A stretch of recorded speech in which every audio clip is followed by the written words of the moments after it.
आपकी इतनी हिम्मत, आप मेरे ही घर में आकर मेरी ही बहन को थप्पड़ मार रहे हो। देख लिया भैया आपने अपनी आंखों से, आपके सामने इन्होंने मुझे थप्पड़ मारने से पहले एक बार भी नहीं सोचा। तो सोचिए, जब मैं इसके साथ अकेली रहती हूँ तो ये मेरा क्या हाल करता होगा।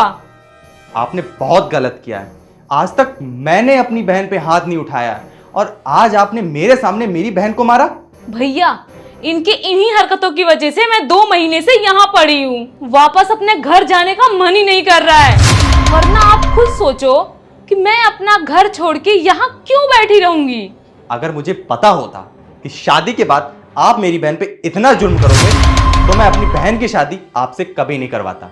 भैया इनसे शादी करके मेरी जिंदगी बर्बाद हो गई। 2 महीने से मेरी बहन यहाँ पर है। इतने दिनों में ना तो कभी आप उसको लेने आए और ना ही कभी आपने उसका हाल चाल पूछा, और आज आते ही आपने मेरी बहन पर हाथ उठा दिया। नहीं, मैं आपको छोड़ूंगा नहीं। छोटे मोटे लड़ाई झगड़े तो हर घर में होते रहते हैं, पर आपको हाथ नहीं उठाना चाहिए था। बस एग्जैक्टली मैं भी यही कहना चाहता हूँ। छोटे मोटे लड़ाई झगड़े तक तो ठीक था, पर इसको हाथ नहीं उठाना चाहिए था। हाथ इसने नहीं, आपने उठाया है। हाथ इसने उठाया है मेरी माँ के ऊपर। क्या? बिल्कुल सही सुन रहे हो आप, इसने हाथ उठाया था मेरी माँ के ऊपर। स्वीटी, ये बात सच है क्या? मैं क्या पूछ रहा हूँ, ये बात सच है क्या? हाँ भैया, वो तो तेरी किस्मत अच्छी है जो तुझे इतना अच्छा पति मिला है। इन्होंने तो तुझे सिर्फ 3 थप्पड़ मार के छोड़ दिया। अगर मेरी वाइफ ने मेरे माँ बाप के साथ ये हरकत की होती तो मैं उसको मार मार के उसके सारे दांत तोड़ देता। भैया वो मुझको जीने नहीं देती, मुझ पर बहुत सारी पाबंदियां लगाती है। आप भी सुन लो मेरी माँ इसके ऊपर में क्या पाबंदियां लगाती है।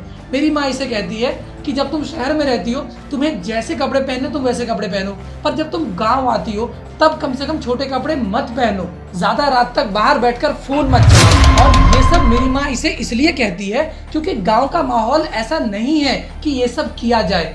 अरे मेरी माँ तो इसके भले के लिए ये सब कहती है इसे, और इसको इन सब बातों से ऐसा लगता है कि इसे जीने नहीं दिया जा रहा, इसके ऊपर पाबंदियां लगाई जा रही है। जैसा जगह होता है ना वहाँ वैसा ही रहना पड़ता है। लेकिन मैं भी किसे समझा रहा हूँ, आज तो तुमने हमारे पूरे खानदान की नाक कटवा दी। मुझे तो यकीन नहीं हो रहा है मेरी बहन ने अपने सास के ऊपर हाथ उठाया है। देखिए ये आपका मामला है, आपको जैसे हैंडल करना है आप वैसे हैंडल करो। मैं इस मामले में बिल्कुल नहीं पड़ूंगा, मैं जा रहा हूँ।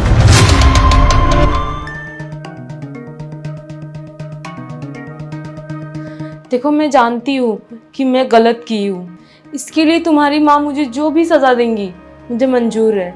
लेकिन प्लीज़ उनको बोलो मुझे माफ़ कर दे। मुझे यहाँ बिल्कुल भी अच्छा नहीं लगता, मुझे तुम्हारी याद आती है। प्लीज़ मुझे अपने साथ ले चलो। आई प्रॉमिस मैं दोबारा ये गलती कभी नहीं करूँगी। देखो स्वीटी, अगर तुम्हें कोई दिक्कत होती है, कोई परेशानी होती है तो तुम मुझसे झगड़ा करो, मुझसे बातें करो, पर मम्मी पापा से झगड़ा मत किया करो। मैंने कहा ना, आज के बाद मैं ऐसी गलती कभी नहीं करूँगी। ठीक है, आओ तुम मेरे साथ।